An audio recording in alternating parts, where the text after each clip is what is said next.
ये तो कानून बहुत गलत किया है जो उसको बरी कर दिया है उसको तो जेल में तुरंत गोली मार देनी चाहिए। हम सोच रहे थे अभी तक हमारा कोर्ट जो है जज फैसला जो है इसको सही सुनाएगा और उनको फांसी लगेगी। हम तो मोदी सरकार योगी सरकार से यही कहेंगे कि इस कानून से उनसे कि इसको दोबारा फांसी जरूर दें।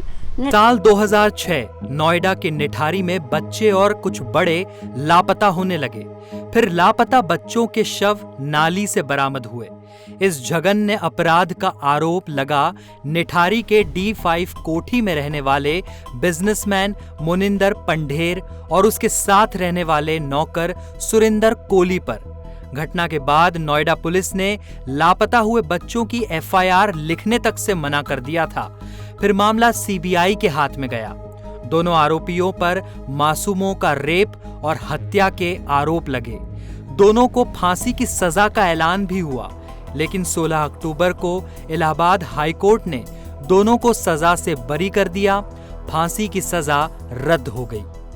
यही वो निठारी गांव है, नोएडा के सेक्टर 31 का वो इलाका, और यही वो D5 नाम की कोठी है जहां पे से बच्चे आते, वहां से लापता हो जाते और फिर उनके शव के टुकड़े सीधे सामने वाली नाली से बरामद होते थे।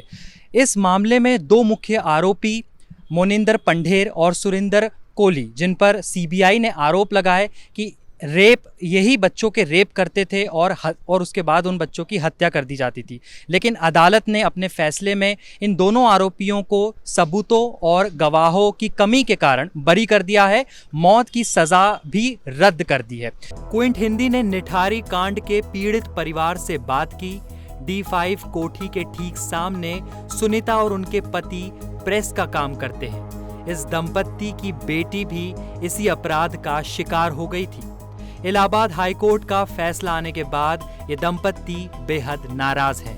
ये तो कानून बहुत गलत किया है जो उसको बरी कर दिया है उसको तो जेल में तुरंत गोली मार देनी चाहिए। अगर हमको दे देते ना तो उसको जैसा हमारी बेटी काटी है ना, ऐसे नन्ना काट के वो हमारी बेटी के गुर्दा बेचे हैं, हम उसकी आँखें सारी फोड़ के जमीन में गाड़ी देते।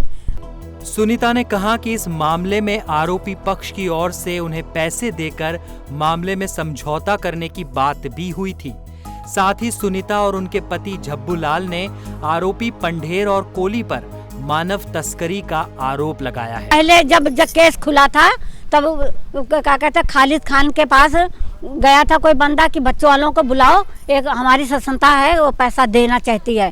तो फिर खालिद खान ने बुलाया हमारे घर वाले को और बच्चे वालों को, तो कह रहा कि चुपचाप पैसे ले लो, संस्था दे रही। ये बोले हम चुपचाप नहीं लेंगे, अगर तुम्हें पैसा देना है तो मीडिया द्वारा और पेपर द्वारा दो।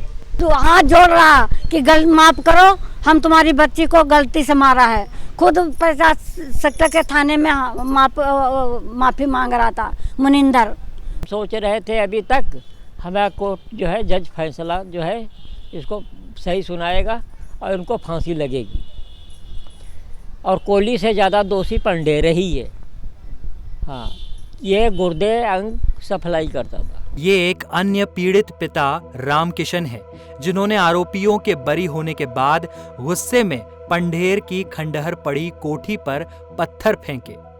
क्विंट हिंदी ने रामकिशन से बात करने की कोशिश भी की, लेकिन इस घटना के बाद से उनकी पत्नी की तबीयत खराब रहने लगी, इसलिए वे मीडिया से दूरी बनाकर रखना चाहते हैं।